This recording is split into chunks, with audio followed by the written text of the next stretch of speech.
Bueno, disculpen, ¿estaban ahí? Disculpen, me estaban esperando. Justo, bueno, me fui a armar un mate. Imagino que ustedes están en casa, pueden aprovechar también para ir, tomarse un mate, ir al baño, demás. Bueno, yo no me puedo ir al baño mientras estoy dando clase. Así que bueno, vamos a seguir en la segunda parte de la clase inaugural con la pregunta que les dejé antes. ¿Podemos ver las moléculas? Y bueno, la respuesta obvia es podemos verlo utilizando un microscopio. Y acá vemos las estructuras en particular de un plásmido, obtenida a partir de un microscopio electrónico de barrido. Distinto se obtiene a través de un microscopio electrónico de transmisión. Ahora, el ver tiene que ver con una idea óptica realmente, no realmente con lo que sucede con el microscopio electrónico. Ahora, un dicho popular es que en biofísica el tamaño importa. ¿Qué quiere decir eso? Que nosotros, si queremos ver algo, ver significa irradiar con luz, y para poder ver un objeto, la longitud de onda de esa luz no debe ser superior al tamaño del objeto que quiero ver. Bueno, obviamente que si queremos observar cosas como el planeta Tierra o una ballena, hay una distancia muy grande, pero si queremos ir desde un nematodo, unas células, hasta el átomo, tenemos 16 órdenes de magnitud distintos. Y es como que tendríamos que elegir una longitud de onda mínima para cada uno de los casos en particular. Y para eso tenemos el conocido espectro electromagnético que nos permite definir la longitud de onda y o la frecuencia para cada uno de estos casos en particular. Ahora, si nosotros queremos ver átomos o núcleos atómicos, tenemos que estar trabajando con luz de altas energías como le corresponde a los rayos X. Pero con la luz que utilizamos normalmente, en el rango visible y ultravioleta, solamente podemos llegar a ver objetos de un determinado tamaño para arriba, pero no podemos llegar a ver moléculas. Entonces, para eso, en lo que es el campo de la biología estructural, una de las grandes áreas dentro de la biofísica, que nos permite conocer la estructura tridimensional de las moléculas, es decir, poner cada uno de los átomos en el espacio, en coordenadas cartesianas, podemos utilizar distintas metodologías.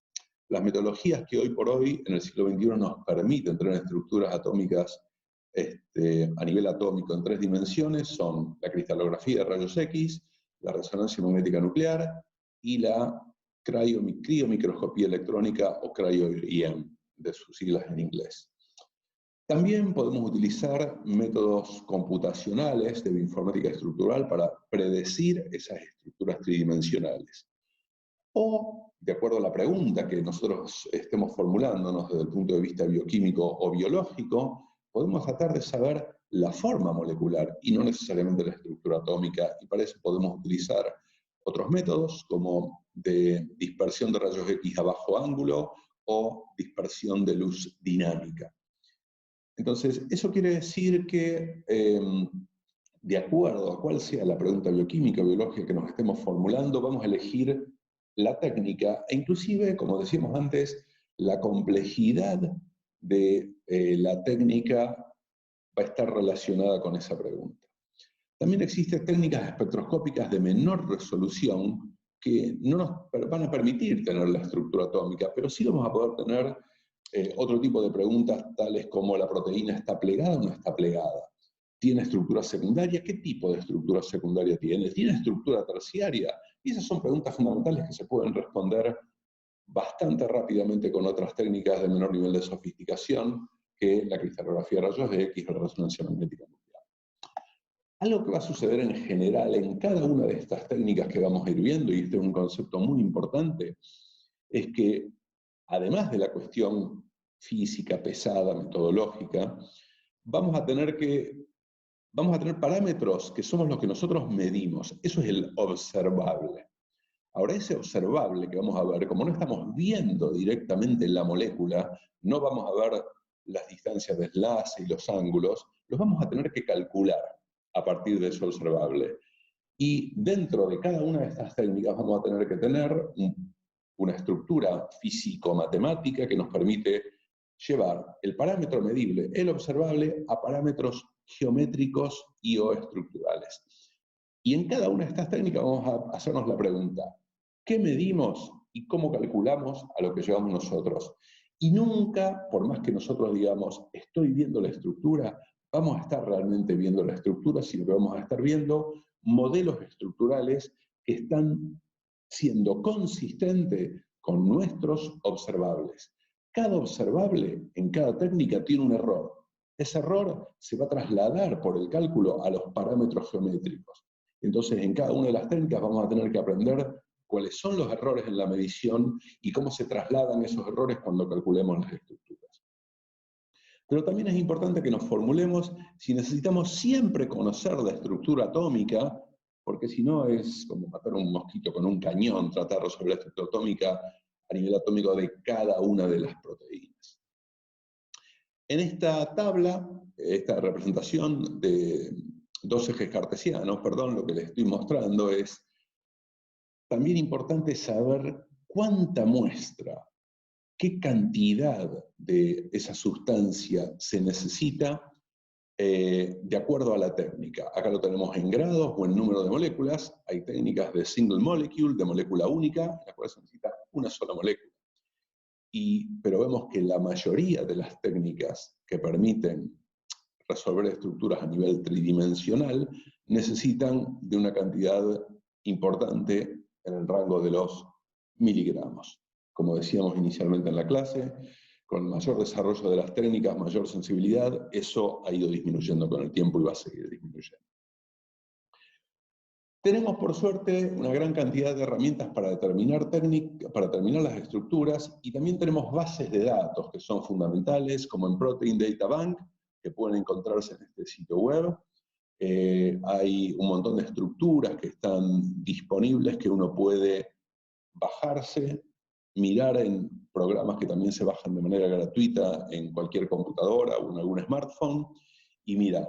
Bueno, tienen cosas un poco nerds, como suelen tener los científicos. Ven que en el sitio web eligen la molécula del mes, no solo McDonald's elige su empleado del mes, sino también el Protein Data Bank tiene una molécula del mes. Acá lo que vemos, a partir de que se creó el Protein Data Bank, la manera exponencial en que fue creciendo la cantidad de estructuras que se fueron depositando, y eso tiene que ver claramente con la facilidad que tiene resolver las estructuras. Inicialmente la gente que resolvía estructuras por cristalografía, por RMN, eran físicos, físico-químicos. Ahora el problema es biológico, las preguntas son bioquímicas y son biológicas. Y la mayoría de la gente que están resolviendo esto no tiene que ser necesariamente físico, sino que puede ser cualquiera de ustedes que decide dedicarse a la biofísica o a la biología molecular. Hoy por hoy hay más de 162.000 estructuras que están depositadas en el Protein Data Bank. Si bien tiene la P de proteínas, van a ver que hay también azúcares y ácidos nucleicos, si bien la gran mayoría de las estructuras depositadas tienen que ver con proteínas. Estas 160.000 estructuras corresponden a 50.000 proteínas únicas distintas. Sucede que a veces son proteínas cristalizadas con algún partner, o proteínas cristalizadas con un inhibidor a distintos pHs, etcétera, etcétera. Pero bueno, vemos que la cantidad de estructuras disponibles hoy es muy grande. Ahora, ¿es suficiente? Si nosotros calculamos y comparamos la cantidad de proteínas conocidas, cuya secuencia se conoce a partir de la secuenciación de los genomas, y la cantidad de estructuras disponibles, es bastante triste ver, y esto está muy desactualizado, pero cualitativamente es lo mismo. Esta es la cantidad de proteínas determinada al año 2012 comparado con la cantidad de proteínas cuya secuencia se conoce a partir de los datos de secuenciación genómica. O sea que acá tenemos una brecha gigantesca en la cual no tenemos estructura experimental. Entonces, la pregunta que nos formulamos nosotros es, ¿vale la pena determinar todas las estructuras de las proteínas si es que las estructuras nos permiten responder interrogantes adecuados? Eso nos lleva a una segunda pregunta. ¿Cuál es la capacidad predictiva actual? Y bueno, obviamente que la capacidad predictiva actual es muy buena, teniendo en cuenta que hay más de 50.000 proteínas distintas cuyas estructuras se conocen. Entonces, por homología, y eso lo vamos a ver más adelante, por homología de secuencia uno puede predecir qué tipos de plegamiento tiene una proteína nueva, y puede llegar a predecir con bastante exactitud su estructura tridimensional. El problema sucede es que pueden aparecer proteínas nuevas que no tienen homólogos y pueden tener un plegamiento distinto, o a veces puede haber una divergencia de secuencia muy grande y puede haber un plegamiento conservado, y eso no siempre es fácil de predecir. Ahora, estas son las proteínas en soledad. Después uno también tendría que ser capaz de predecir de qué manera interaccionan dos proteínas entre sí. ¿Va a ser una interacción fuerte? ¿Va a ser una interacción transient que dura muy poco? Eso también va a depender de cuál sea su función biológica. Si nosotros tenemos el caso de transferencia de electrones, que es casi instantánea, porque van a ser dos proteínas que se reconozcan, e inmediatamente después de la transferencia de electrones se van a tener que separar. En otros casos, las proteínas van a tener que tener una interacción muy fuerte. Eso también es importante poder predecirlo y medirlo. En cuanto a la predicción, simulación de estructuras, obviamente que es muy robusto desde que todo esto empezó a fines de los años 80, y eso nos permite hoy por hoy hacer un montón de cosas, porque esas mismas técnicas que nos permiten predecir estructuras las podemos utilizar para refinar la calidad de estructuras determinadas con muy baja resolución. A partir de eso también podemos pensar en cosas que pueden parecer locas, como hacer diseños de proteínas de novo. Diseñar una proteína que tenga un plegamiento que uno decide, generar un plegamiento que no existe en la naturaleza, o generar una proteína que haga una función que no existe en la naturaleza, pero que nosotros podemos diseñarla para que sea una enzima que catalice un proceso industrial que sea útil. Entonces, a partir de eso también, en función de las estructuras disponibles, podemos hacer diseño de inhibidores computacionales y pedirle a los químicos que sinteticen nuevos compuestos. Existen una competencia que va a parecer bastante nerd cuando se los comente, que se llama CASP, que es el Critical Assessment of Protein Structure Prediction. Todos los años, este grupo de gente, y esto sucede varias veces al año, lanzan una competencia a los bioinformáticos estructurales. Dicen, bueno, tenemos estas estructuras, estas proteínas cuyas estructuras no se conocen. Y lanzan una competencia para predecirlo. Esto puede parecer bastante nerd, pero en verdad, este tipo de competencia han servido para mejorar los métodos de cálculo. Y quiero mencionar acá a un egresado de la carrera, Luciano Breata, que está hace 7 años trabajando en Lausanne, en Suiza, y él es uno de los jurados internacionales del CASP. Y estaba viendo ahora que en la última ronda del CASP 2020 hay una competencia precisamente para ver algunos blancos del coronavirus, o sea que a partir del genoma del virus que ha sido secuenciado ya se sabe muchas de las proteínas, no todas se pueden resolver sus estructuras rápidamente, por lo cual la competencia que está ahora y vence el 5 de abril, hay 10 proteínas y dominios para los cuales no existen estructuras, y este es el próximo desafío de CASP. Uno de los grandes avances dentro de la predicción, como les decía, es no solo predecir la estructura de una proteína que tiene homólogos, que van a ver ustedes en el transcurso del curso de biofísica, es relativamente sencillo, o se puede hacer hoy con las herramientas adecuadas, sino la predicción ab inicio, a partir de algo que no tenga homólogos. Un gran avance son el paquete de programas hecho por David Baker en la Universidad de Washington, en Seattle, Rosetta y Robetta, que están inspirados en la famosa piedra de Rosetta. Si no saben lo que es, vayan a la Wikipedia, que permite predecir la estructura tridimensional de proteínas que no tienen homólogos. Y David Baker es un tipo aparte muy divertido, muy creativo, que ha generado un montón de cosas. Una de ellas es un juego online que se llama Folding, pliégalo. La pregunta que David se hizo fue la siguiente, y yo tuve la posibilidad de estar en una charla cuando él lo lanzaba, es ¿dónde existe la mayor capacidad computacional y creatividad hoy en día? En los gamers. Entonces hizo un juego de video a partir del cual, entendiendo 3 o 4 reglas, los gamers pudieran predecir la estructura de esa proteína. Y acá ven el paper que se terminó publicando en Nature, que es predicción de estructuras a través de un juego multiplayer online. El desafío era predecir la estructura de una proteína. Y lo bueno, que esto fue en el 2011, que es cuando se largó la primera versión del Foldit, se logró resolver la estructura de una enzima que causaba una enfermedad similar a la del SIDA en monos. Ahora, ¿qué es lo sorprendente?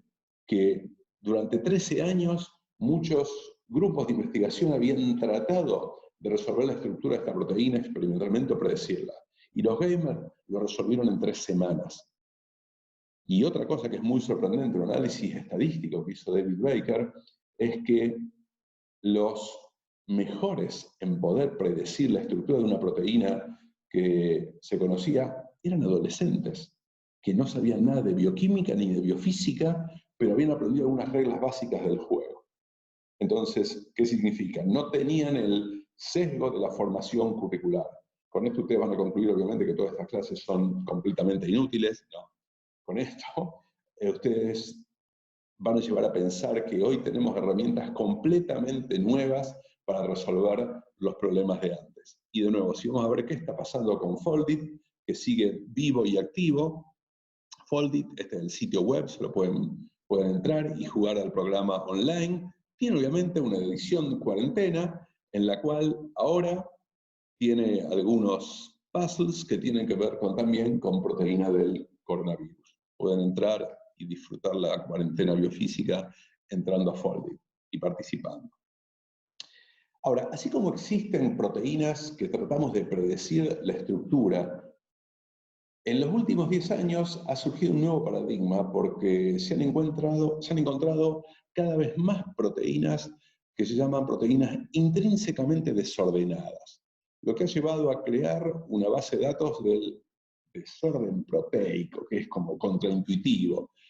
En verdad, y eso lo vamos a ver más adelante, hay muchas proteínas que son como un 20% de las proteínas que están codificadas en los genomas, que están desordenadas, pero no están necesariamente todo el tiempo desordenadas, porque a veces en algunos estadios del ciclo celular, uniéndose a la membrana, uniéndose a algunas moléculas señal o a otras proteínas, se pliegan de manera transitoria, cumplen su función y vuelven a desplegarse. Entonces esto pone otro desafío. ¿Cómo hacemos para predecir la no estructura? ¿O cómo podemos medir la no estructura o las tendencias estructurales que pueden tener este tipo de proteínas? Y ahí van a ver, esta es la base de datos del desorden estructural, pueden entrar también a su sitio web para verlo. Ahora, así como se los digo, parecería que todo se trata de ver orden o desorden. Se trata de ver unas estructuras. Eso es solo una foto. Pero en verdad, más que la foto, nos interesa la película. Y acá vemos un receptor de la interleuquina 1, en la cual dos proteínas se encuentran entre sí. La estructura de esta proteína es una, en ausencia del partner, pero en presencia del otro partner, en este caso es una interacción muy fuerte, va a cambiar la conformación. Esto nos quiere decir que la foto que nosotros le podemos sacar con una determinada técnica, cristalografía, RMN, además, puede no ser la misma en otro estadio cuando esté interaccionando. Por lo cual, la foto solamente no nos va a servir. Esto es equivalente a como si alguno de ustedes hubiera alguna vez hecho una cita con alguien que vio solo una foto en una red social, sé que nunca lo hicieron, nunca lo van a volver a hacer, pero lo mismo pasa en el campo de las proteínas. Una foto no basta para saber cómo se comporta en un determinado contexto. Y eso lo dijo Jeremy Knowles, un gran enzimólogo, que dijo, la foto de un caballo no nos dice cómo corre ese caballo. Y como les decía antes, nos interesa ver los distintos procesos que nosotros veamos, les tenemos que asignar una escala de tiempo. La evolución molecular lleva 10 a la 16 segundos, lleva siglos en tener lugar. Y por el otro lado hay un proceso biofísico que es la vista, que tiene que ver con una reorganización electrónica de dobles enlaces que sucede en 10 a la menos 15 segundos. En el medio de todo esto vamos a tener vibraciones, fluctuaciones térmicas de las proteínas, la unión de ligandos y catálisis enzimática que operan entre los micro y milisegundos, y la síntesis de proteína que tiene lugar en segundos. Y acá tenemos, de nuevo, en esta tabla, cuáles son los rangos de energía, tiempo y distancia. Entonces, en la biofísica tenemos que integrar todo esto. No es solo sobre la estructura, sino a través de la interacción. Así que cuando elijamos una escala de tiempo, una determinada técnica biofísica, tenemos que saber no solo su resolución, sino también su escala de tiempo. ¿Podemos ir un poco más? Un poco más significa tratar de ir de lo que sucede en la cubeta o en el tubo de ensayo para ir dentro de la célula. Entonces, acá este cartoon lo que muestra es personas exploradoras que son como chaperonas moleculares, que están tratando de resolver qué es lo que pasa en un tubo de ensayo y qué es lo que pasa en la jungla real, que sería dentro de la célula. Para eso uno tiene que tener en cuenta, sin duda, el impacto que tiene el molecular crowding o hacinamiento molecular en la estructura, en las interacciones y en la estabilidad de cada una de las moléculas. Eso se puede simular, lo podemos hacer dentro del tubo de ensayo, pero el gran desafío es encontrar técnicas que nos permitan estudiar esto dentro de la célula. Lo vamos a ver.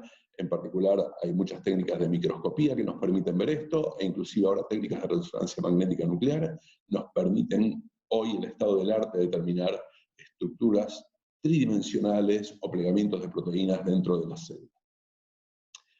Entonces, ¿cuál sería el método biofísico ideal? El método biofísico ideal tendría que ser capaz de medir la posición de cada uno de los átomos de todas las moléculas in vivo, dentro de la célula, y ser capaz de medir en todas las escalas de tiempo las interacciones que tienen lugar.